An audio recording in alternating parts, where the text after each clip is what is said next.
Hi friends, this is Akshay Vasudev Patil and welcome you all in my channel Patil's IAS Path. Today we will discuss the strategy for clearing UPSC CSE Prelim 2025. This will be a orientation lecture on how to clear the UPSC CSE Prelim 2025. First, let me make you clear about my credibility. I have given 6 attempts of UPSC CSE and clear 3 prelims, that is of 2023, 24 and 25 consecutively. So I have both experience of how the prelim is to clear and if you do what, मतलब अगर हम क्या करें तो prelims clear नहीं होगा. So through my experience of both success and failure, I can guide you better I think. तो मैंने 3 prelims लिखा है, उसके साथ साथ मैंने स्टेट पीसीएस के भी 2 मेंस लिखे हैं और यूजीसी नेट इन पॉलिटिकल साइंस भी वेरी फर्स्ट अटेम्प्ट में क्लियर किया है. यह है मेरी यूपीएससी सीएसई 2024 की मार्कशीट, जिसमें मैंने जीएस में 102 स्कोर किया था, जो कि एक्चुअल कट ऑफ से लगभग 15 मार्क एक्स्ट्रा था, और उसके साथ साथ सीसैट में 81. This is also a quite good score, not that bad. और अगर हम 2023 की मार्कशीट देखें तो 2023 में paper was very uncertain and many of the people were not able to score even 60-70 marks and cut off was on 74 or 75 marks and my score was 82, not that bad in GS, and 69 in CSAT. CSAT was very tough in that year, so though it is on margin but still I could manage to sail through the ocean of CSAT. So after introducing myself, I think I should start about what it takes to clear the prelims. देखिए, prelims एक real filter है. ये gateway to mains है. अगर आप prelims नहीं clear कर पा रहे तो आप मेंस नहीं लिख पाएंगे, और अगर आप मेंस नहीं लिख पा रहे तो आप एग्जाम को क्लियर नहीं कर पाएंगे. और prelims एक क्वालिफाइंग एग्जाम है. इसके मार्क्स जो है फाइनल रिजल्ट में आपके काउंट नहीं किए जाएंगे, बट स्टिल ये बहुत डिसिसिव एग्जाम है. क्यों? क्योंकि हर साल 14 लाख बच्चे अप्लाई करते हैं, ऑलमोस्ट 14 लाख, और क्वालिफाई कितने करते हैं? बस 14,000, जस्ट 14,000. आप देख सकते हैं कि ये कितना डेंजरस गेम है. तो ऐसी कौन सी चीज़ है जो बच्चे क्वालिफाई करते हैं और जो क्वालिफाई नहीं कर पाते उनको डिफरेंशिएटेड करती है? तो आई वुड से राइट स्ट्रेटेजी और हार्ड वर्क. हार्ड वर्क में क्या है? हार्ड वर्क में multiple revision this is utmost required for clearing prelims, particularly static subjects के मल्टीपल रिवीजन. और दूसरा इलिमिनेशन स्किल, ये आएगा आपके स्मार्ट वर्क में. अगर ये 2 चीजें आपके पास है, स्ट्रेटेजी हार्ड वर्क जो कि मल्टीपल रिवीजन और स्मार्ट वर्क जो कि इलिमिनेशन, इतनी अगर चीज आप कर पाते हैं तो it's quite easy to clear the UPSC CSE prelims 2026 for you. Next हम डिस्कस करेंगे कि एग्जाम का स्ट्रक्चर क्या है. पहले तो ये इंपॉर्टेंट है जानना कि जिस एग्जाम को हम दे रहे हैं उस एग्जाम का पैटर्न क्या है, उसका स्ट्रक्चर क्या है. तो जैसे कि 2 पेपर्स का एक प्रीलिम्स होता है, जिसमें GS1 और GS2 जिसे हम पॉपुलरली सीसैट के नाम से जानते हैं. तो GS पेपर 1 में 100 क्वेश्चंस होते हैं और हर एक क्वेश्चंस को 2 मार्क्स होते हैं, मतलब टोटल 200 मार्क्स का ये पेपर होता है. उसी तरह सीसैट में 80 क्वेश्चंस होते हैं और हर एक क्वेश्चंस को 2.5 मार्क्स होते हैं. तो ये भी कितने का होगा? 200 marks total. But the difference is, यहाँ जो सीसैट है ये जस्ट एक क्वालिफाइंग एग्जाम है. मतलब अगर आप सीसैट में आउट ऑफ 200 जस्ट 66 मार्क्स लाते हैं तो आप इस पेपर को क्वालिफाई कर जाते हैं. उसी तरह इन दोनों पेपर में 1/3 नेगेटिव मार्किंग भी है.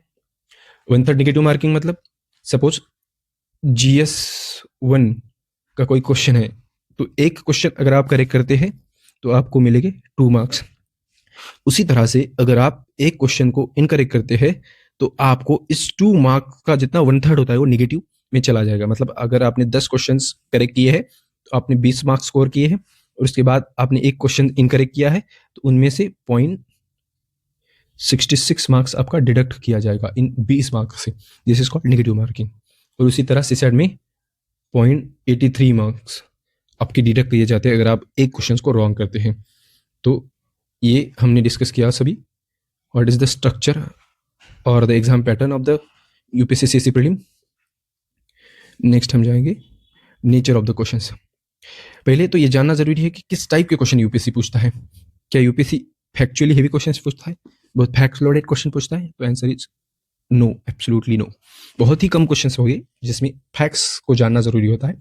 बहुत सारे क्वेश्चन जो होते हैं वो कंसेप्चुअली ओरिएंटेड क्वेश्चन होते हैं। यूपीएससी आपकी कंसेप्चुअल अंडरस्टैंडिंग को जानना चाहता है, ना कि आपकी मेमोराइजेशन पावर को। और क्वेश्चंस का जो नेचर होता है उसके साथ साथ इंटरडिसिप्लिनरी होता है। मतलब यूपीएससी जानना चाहता है कि आप हिस्ट्री को पॉलिटी से लिंक कर पाते हैं या पॉलिटी को ज्योग्राफी से लिंक कर पाते हैं। इस टाइप के क्वेश्चंस होते हैं जो आपको एक पर्टिकुलर बुक से या फिर पर्टिकुलर सब्जेक्ट से ना सॉल्व होकर एक इंटरडिसिप्लिनरी अप्रोच रख के ही आप उस क्वेश्चन को सॉल्व कर देते हैं। उसके साथ साथ ऑप्शन बेस्ड ट्रैप भी यूपीएससी ने सेट किए होते हैं। उस ट्रैप से बचने के लिए आपका इलिमिनेशन स्किल बहुत ही स्ट्रांग होना चाहिए। अगर आपका इलिमिनेशन स्किल स्ट्रांग है तो ये ट्रैप्स आपका कुछ बिगाड़ नहीं पाएंगे। ओके, तो अगर हम क्रक्स देखें यूपीएससी सीएससी प्रीलिम्स का, तो यूपीएससी प्रीलिम्स आपसे क्या जानना चाहती है कि आपकी डेप्थ ऑफ अंडरस्टैंडिंग क्या है। Do you understand this, not have you memorise. This exam is not about memorisation but of understanding. Next कुछ मिथ्स है जो एस्पायरेंट को डिस्ट्रॉय करते हैं बहुत सारी। पर्टिकुलरली व्हाट हैपेंस, हर साल यूपीएससी सीएससी प्रीलिम्स में कुछ ऐसे क्वेश्चंस आएंगे जो आपके लिए आउट ऑफ बॉक्स होंगे और जो आपको उस एग्जाम हॉल में हिला सकते हैं। तो जैसे हिस्ट्री के केस में ऐसे बहुत बार होता है कि अगर हिस्ट्री में कुछ कुछ नए नए से क्वेश्चन आ जाते हैं तो बच्चे ढूंढने लगते हैं, कोचिंग क्लासेस वाले ढूंढने लगते हैं कि किस बुक से आया। तो एक फलाना इस बुक से आया था, फिर बच्चे उस बुक्स को पढ़ने लगेंगे कि भाई अगर ये हम सब कर लेंगे तो हमारा सिलेक्शन होगा। तो more books is equal to selection is a myth. आपको हर एक सब्जेक्ट के लिए one subject is equal to one book, this has to be the approach. एक सब्जेक्ट के लिए बस एक ही बुक पढ़ना है और उसी को बार बार पढ़ना है। दूसरा मिथ जो है कि कोचिंग गारंटीज, बहुत सारे कोचिंग वाले गारंटी देते हैं अगर आप ये सब कर लिए तो आपका प्रीलिम्स 100% श्योर। अगर आप ये नोटबुक पढ़ लिए, अगर आपने ये क्रैश कोर्स कर लिया तो आपका प्रीलिम्स कोई रोक नहीं सकता। अगर ये कोई कर रहा है तो समझ लीजिए ये सबसे बड़ा फ्रॉड है, क्योंकि nothing is guaranteed in UPSC CSC. आपको आपकी मेहनत भी गारंटी नहीं दे सकती कि आपने बहुत सारी मेहनत की है तो आप क्लियर ही करेंगे। इसलिए अगर कोई आपके साथ बोल रहा है कि इस वजह से आप क्लियर हो जाएंगे तो दिस इज अ फ्रॉड। और ये लेक्चर भी मैं इसलिए ले रहा हूँ कि जो आपका पथ इजी कर सकता है to clear UPSC CSC prelims, but it also can not guarantee that you will 100% clear. Okay, जो थर्ड और सबसे बड़ा मिथ है ये CSAT can be ignore. Particularly to students, to aspirants जो टेक्निकल बैकग्राउंड से आते हैं, वो समझते हैं कि अगर हम सिसैट ना ही करें तो कुछ हल्का भारी नहीं होगा, हम अच्छी तरह से सिसैट क्लियर कर जाएंगे। But I have seen my दोस्त, माय फ्रेंड्स। मेरा एक फ्रेंड्स था लास्ट ईयर, वो लास्ट मोमेंट तक मेंस प्रिपेयर कर रहा था और वो कह रहा था कि भाई प्रेम तो यू हो जाएगी, उसने 2-3 बार ऑलरेडी क्लियर भी कर रखा था। After preparing for mains till the last moment he score 100+ in GS, but in CSAT his score was 65 only, and that cost him 1 year. He could not clear prelims. अगर prelims ही नहीं clear करोगे तो भाई mains की तैयारी का क्या करोगे। तो CSAT को इग्नोर नहीं करना है। CSAT is dangerous. It is just a qualifying exam but it can disqualify you. Remember this. Then syllabus decoding. syllabus को डिकोड करना मतलब क्या है कि हमें फाइंड आउट करना है कि सिलेबस में कौन कौन से टॉपिक्स है, कौन कौन से सब्जेक्ट्स में जिसमें यूपीएससी क्वेश्चन पूछता है।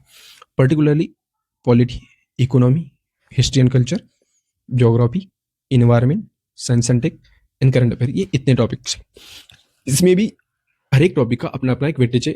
हालांकि हर साल थोड़ा वेरी कर जाता है, कभी किसी टॉपिक्स पे ज़्यादा फोकस होता है, कभी किसी पे कम होता है, पर हम फॉर श्योर ले सकते हैं या फिर हम बोल सकते हैं अगर ये टॉपिक्स हमारे पक्के हैं तो हमारा चांसेस ऑफ सिलेक्शन बढ़ जाएगा। वो है polity, economy, geography and environment. इसमें से हर साल 10 से 15 क्वेश्चन हर एक सब्जेक्ट में से ऑलमोस्ट आते हैं। और इनमें से जो पॉलिटी, इकोनॉमी एंड ज्योग्राफी है, इनके जो क्वेश्चन है वो स्टैटिक नेचर के रहते हैं, मोस्टली स्टैटिक नेचर के। करंट अफेयर का बहुत कम डायमेंशन होता है। मतलब अगर कोई करंट अफेयर ओरिएंटेड क्वेश्चन भी आए तो उसका रूट्स हमें स्टैटिक में मिलेगा। पर this is not the case with environment. जैसे 2020 से पहले बहुत सारे क्वेश्चन स्टैटिक से आते थे, पर आफ्टर 2020 हम देख रहे हैं कि बहुत सारे क्वेश्चन इन्वायरमेंट से करंट अफेयर ओरिएंटेड आ रहे हैं। तो इन्वायरमेंट का हमें स्टैटिक तो तगड़ा रखना ही है, स्टैटिक को इग्नोर नहीं करना है, स्टैटिक इज इंपॉर्टेंट, इसको हमें बेस बनाना है, पर more focus should be on current affair of environment. Okay, this is about syllabus.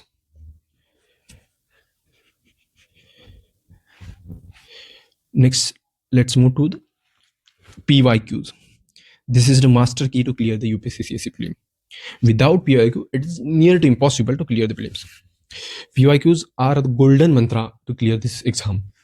तो अब आप पूछेंगे कि कितने साल की PYQ? आइडियली लास्ट 25 ईयर्स की, पर इन लास्ट 25 ईयर्स में भी अगर आप मोर फोकस देना चाहिए तो वो होगा 2013 के बाद की PYQs. ऐसा क्यों? क्योंकि 2013 के बाद की PYQs में हमें वो पैटर्न फाइंड आउट करने को मिलता है, हमें वो यूपीएससी की लैंग्वेज अंडरस्टैंड करने को मिलती है, जो कि करंट वाले जो यूपीएससी का पैटर्न है 2024, 25, 26 का, उसमें हमें मिलेगा. तो PYQ को एनालाइज करना मतलब क्या करना? What it means by analysing the PYQ. First, UPSC का PYQ का हमें ट्रेंड फाइंड आउट करना है. ट्रेंड मतलब रिपीटेड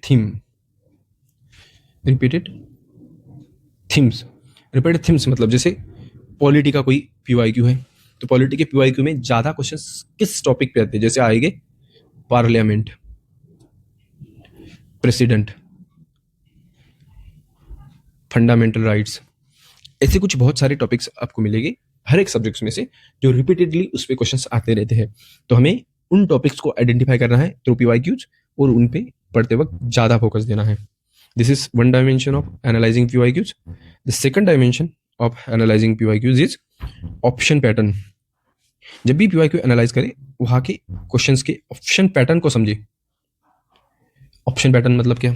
जैसे बहुत बार कोई क्वेश्चन होगा, उसमें 4-5 स्टेटमेंट दिए होंगे और उसके बाद ऑप्शन दिए होंगे 1, 2 and 3 only, 2, 3 and 4 only, 2 and 3 only, इस टाइप का एक ऑप्शन पैटर्न हुआ. दूसरा, 2022 के बाद यूपीएससी ने एक नया पैटर्न इंट्रोड्यूस किया है कि पेज दिए जाएंगे या फिर कुछ स्टेटमेंट दिए जाएंगे और नीचे ऑप्शन में दिया होगा 1 ओनली, 2 ओनली, 3 ओनली और नन, इस टाइप के ऑप्शंस. मतलब इस 2 में से कौन से 2 सही है दैट डजंट मैटर, बट ये यहाँ पे 4 ऑप्शन दिए, इसमें से बस आपके 2 ऑप्शन सही है. इस टाइप का एक पैटर्न है. और अभी 2023 से शायद यूपीएससी ने और नया पैटर्न इंट्रोड्यूस किया है, वो है असर्शन रीजनिंग का.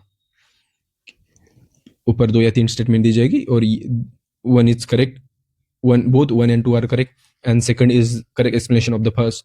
Both 1 and 2 are correct but second is not the correct explanation of the first. This type of patterns. और अगेन एक बहुत ही डेंजरस जिसमें मतलब लॉजिक बहुत कम लगता है, वो है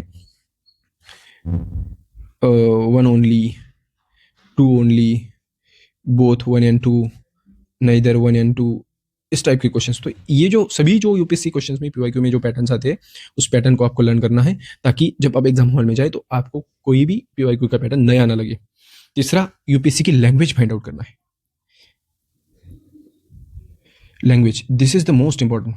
अगर कहीं लॉजिक लगेगा यूपीएससी PYQ में तो वो यहीं पे लगने वाला है, लैंग्वेज में. आपको PYQ का या फिर किसी भी अब एग्जाम हॉल में जब बैठते हो तो स्टेटमेंट पढ़ते ही आपको समझ में आना चाहिए कि ये स्टेटमेंट तो सही हो नहीं सकता, ये 100% रॉन्ग है. आपको उसका नॉलेज हो या ना हो, आपको स्टेटमेंट की लैंग्वेज इतनी आपके जहन में बैठनी चाहिए कि आपको लैंग्वेज पढ़ते समय आ जाना चाहिए कि भाई ये सही स्टेटमेंट नहीं है, ये तो सही स्टेटमेंट है, ये गलत हो ही नहीं सकता. This type of capacity will come when you will understand, you will observe the PYQ thoroughly. PYQ को देखते रहना है बार बार, डेली एटलीस्ट 20 से 25, या फिर आपको जैसा ही सूट हो गए उस टाइप के आपको PYQ करते रहना है. This is important. और यूपीएससी का जो माइंडसेट आपको रीड होगा वो PYQ से ही होगा. This is important. जो मैंने अभी लैंग्वेज की बात की है, उस लैंग्वेज को अंडरस्टैंड करना मतलब ही यूपीएससी का माइंडसेट रीड करना. And this will come through analysing PYQs. Sorry. दूसरा, स्टैंडर्ड सोर्सेस ओनली. अब जैसे ही प्रीलिम नजदीक आता है, बहुत सारे कोचिंग क्लासेस अपने अपने हर एक सब्जेक्ट के लिए कुछ कुछ बुकलेट निकालते हैं और बच्चे जो पर्टिकुलरली नए एस्पिरेंट होते हैं वो सोचते हैं कि this is the shortcut way that मैं एक इतना बड़ा 500-600 पेज का लक्ष्मीकांत पढ़ने से अच्छा है कि मैं 100 पेज का एक बुकलेट पढ़ लूँ और मेरा काम हो जाएगा. But this is dangerous. Why? Because standard sources follow करने का, स्टैंडर्ड सोर्सेस मतलब कौन से सोर्सेस? जो सोर्सेस सभी बच्चे, सभी एस्पिरेंट्स फॉलो कर रहे हैं. इसका एक एडवांटेज है. सपोज कोई क्वेश्चन आया है, कोई XYZ स्टैंडर्ड सोर्स से, मतलब हम एग्जांपल लेंगे लक्ष्मीकांत का. लक्ष्मीकांत से कोई एक क्वेश्चन आया है, मतलब क्वेश्चन आया है जो लक्ष्मीकांत कवर कर रहा है। अगर ये क्वेश्चन उस बुक प्लेट में नहीं है जो आपने यूज किया है अदर देन लक्ष्मीकांत, और आप वहां पे एग्जाम हॉल में करेक्ट कर रहे, इनकरेक्ट कर रहे हैं, तो आप यार डिसएडवांटेज पोजीशन है, क्योंकि सभी एस्पिरेंट्स को करेक्ट करेंगे और आप इनकरेक्ट करके आएंगे। और सपोज ऐसा कोई क्वेश्चन है जो आउट ऑफ बॉक्स है, जो किसी भी स्टैंडर्ड सोर्स में कवर नहीं किया है, और आप उसको गलत कर रहे हैं, तो आप यहाँ पे डिसएडवांटेजेस पोजीशन पे नहीं है, आप लेवल प्लेइंग फील्ड पे हैं। क्यों? क्योंकि बाकी के जो बच्चे हैं वो भी उसको गलत करके आएंगे, मोस्ट प्रोबेबिलिटी है कि गलत करके आएंगे, तो यहाँ पे आपको कंपटीशन में पीछे नहीं जाएंगे। So this is the important of reading only standard sources. Standard sources means those sources which are followed by everybody. Okay. दूसरा, नो फ्रिक्वेंट सोर्स चेंज। एक सोर्स को पकड़ना है और उसी पे स्टिक रहना है।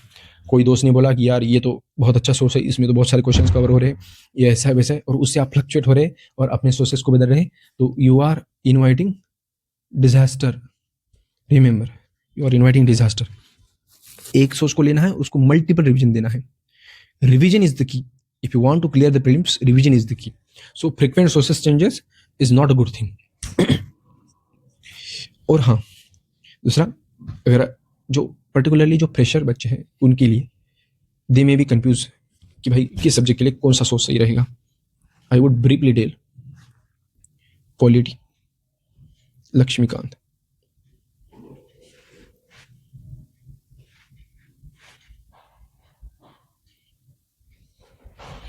इकोनॉमी,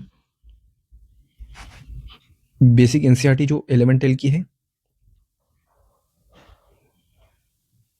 और कोई भी आप बुक ले सकते हैं, जैसे मार्केट में है श्रीराम आईएएस का है, या फिर अभी नितिन सिंघानिया पे बहुत चल रहा है, और रमेश सिंह का तो थोड़ा पुराना हो चुका है, वो इतना नहीं चलता, जो आपको लगे वो फॉलो कीजिए, प्लस करंट अफेयर, इतना इकोनॉमी के लिए सफिशिएंट रहेगा।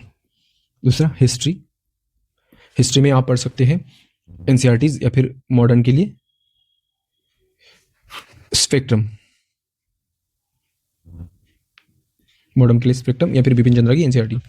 एंशन, एंशन के लिए आर एस शर्मा सही रहेगा मेरे ख्याल से। मिडाइवल, इसके लिए सतीश चंद्रा, बिकॉज बहुत सारे क्वेश्चंस आजकल सतीश चंद्रा से सॉल्व हो रहे हैं। सो ज्योग्राफी के लिए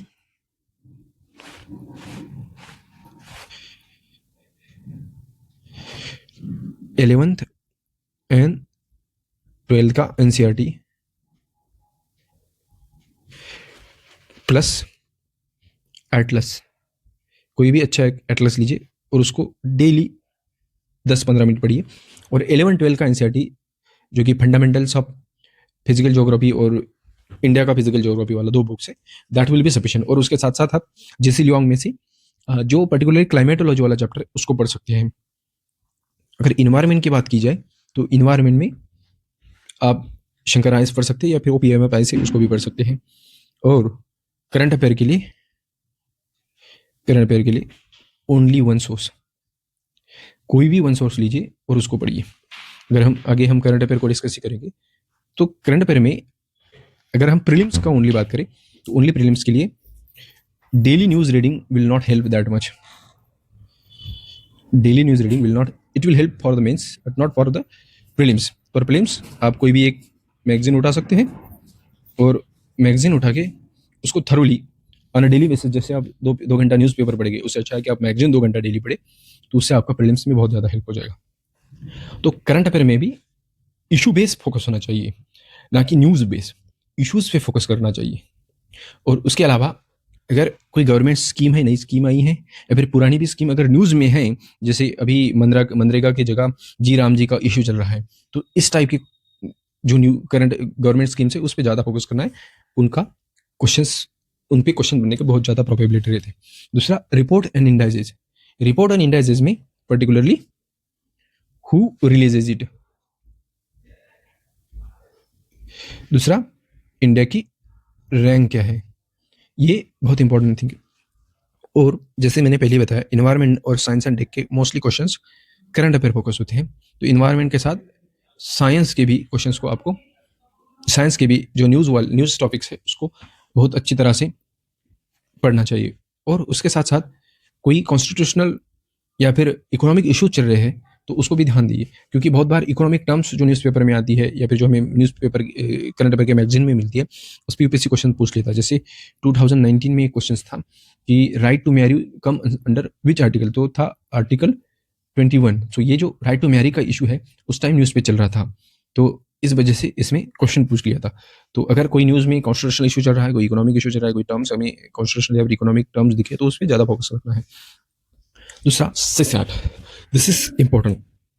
sorry, CSAT just qualifying exam है, पर जैसा कि मैंने पहले भी कहा, यह आपको डिस्क्वालीफाई करने की ताकत रखता है। It is dangerous. अगर आप सिसैट को इग्नोर कर रहे हैं तो यूपीएससी डेफिनेटली आपको इग्नोर करेगी।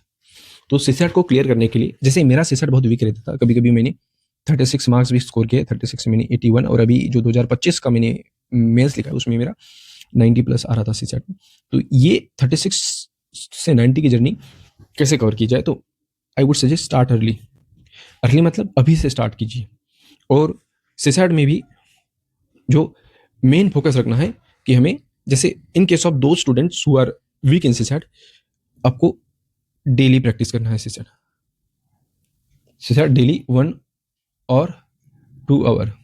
सिसैट को डेली 1 और 2 आवर प्रैक्टिस करना ही करना है। दूसरा, उसमें भी हमें जो लो हैंगिंग फ्रूट्स है उस पर फोकस करना है। तो लो हैंगिंग फ्रूट्स कौन से? पहला है compression, this is one of the low hanging fruits. दूसरा रीजनिंग, और मैथ में भी जो इजी वाले टॉपिक्स है, जो आपके अकॉर्डिंग आपको इजी लगते वही कीजिए। मतलब ऐसा नहीं कि जो आपके लिए डिफिकल्ट होना कीजिए, that will be a disaster. सभी टॉपिक्स करना है, पर जो आपके लिए लो हैंगिंग फ्रूट्स है उसमें ज़्यादा फोकस कीजिए। Even during exam what I do, मैं पहले 1 घंटे में कंप्रेशन सॉल्व कर लेता हूँ 1 आवर। उसके बाद एक बार कंप्रेशन हो गया तो जो 1 घंटा बचता है उसमें से मैं रीजनिंग और मैथ के दोनों टॉपिक्स में के जो इजी क्वेश्चन है उनको फाइंड आउट करके सॉल्व करता हूँ। देखिए, सिसैट में हर एक क्वेश्चन को 2.5 मार्क्स मिलते हैं। ये हर एक क्वेश्चन को मिलते हैं। कोई क्वेश्चन डिफिकल्ट है तो ऐसा नहीं कि उसको ज़्यादा मार्क्स मिलेंगे, और कोई क्वेश्चन ईजी है तो ऐसा भी नहीं कि उसको कम मार्क्स मिलेंगे। तो क्यों हमें डिफिकल्ट क्वेश्चन के आगे भागना है? हमें जो जो इजी क्वेश्चन मिलेंगे उसको सही करते जाना है, और उसके बाद अगर टाइम बचे तो फिर हम डिफिकल्ट क्वेश्चन के सोचेंगे। पर first focus should be on easier question. अगर इतना आप करते हैं तो इजीली सिसैट हो जाएगा। दूसरा, mock test, this is important for prelims. Mock test तो देनी ही चाहिए, पर इसका एक सही तरीका भी होना चाहिए। आपको क्वालिटी वर्सेस क्वांटिटी में डिफरेंशिएट करना है। मॉक टेस्ट देने का रॉन्ग तरीका क्या है कि आप बहुत ज़्यादा टेस्ट दे रहे हो without analysis. This is called the wrong way of solving the mock test. This is the quantity approach, कि बहुत क्वांटिटी में आप टेस्ट देंगे। दूसरा, फिर क्वालिटी अप्रोच क्या है कि आप 1 टेस्ट दे रहे हो 2 आवर में, और उसको 4 आवर दे के एनालाइज कर रहे हो। This is important. आपको टेस्ट देना ही नहीं है, पर उसको एनालाइज भी करना है। तो the next question is how to analyse. तो best way of analyse is first find out कीजिए कि आपका जो भी क्वेश्चन रॉन्ग हुआ है उसको why this question has got wrong. एक तो रीजन हो सकता है कि नॉलेज, आपको उसका नॉलेज ही ना हो, आपने उसके बारे में कभी पढ़ा ही ना हो, दिस में भी वन रीजन। एक हो सकता है कि आपको नॉलेज है पर भी धुंधला सा है, मतलब रिवीजन नहीं है, रिवीजन में कमी पड़ गई है, ये हो सकता है। या फिर नॉलेज भी है, रिवीजन भी है, पर भी सिली मिस्टेक आपने कर ली। सिली मिस्टेक की वजह से आपने, जैसे which of the following is not correct की जगह आपने करेक्ट को टिक मार्क कर दिया, ये जो नॉट वाला वर्ड है इसको आप मिस कर गए, ऐसा भी हो सकता है।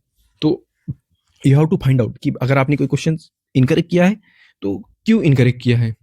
दूसरा, बहुत बार जो टेस्ट है दिस इज टू प्रैक्टिस, और प्रैक्टिस में हमें मिस्टेक और ट्रायल एंड एरर से लर्न करना होता है।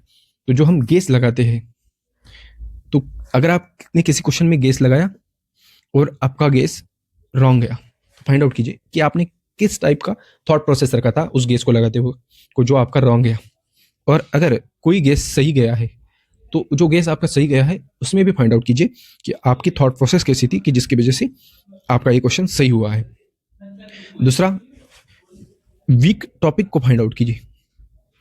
जैसे आपने पॉलिटी का टेस्ट या इकोनॉमी का टेस्ट लिखा और इसमें से कुछ टॉपिक्स पर्टिकुलरली है कि जिसमें से ज़्यादा क्वेश्चन आपके इनकरेक्ट हो रहे हैं। तो जिस टॉपिक्स में से ज़्यादा क्वेश्चन आपके इनकरेक्ट हो रहे हैं उसको मल्टीपल टाइम रिवीजन दीजिए, उसको और स्ट्रांग बनाइए, और जो आपका ऑलरेडी स्ट्रांग है उसको एटलीस्ट वीक ना होने दीजिए।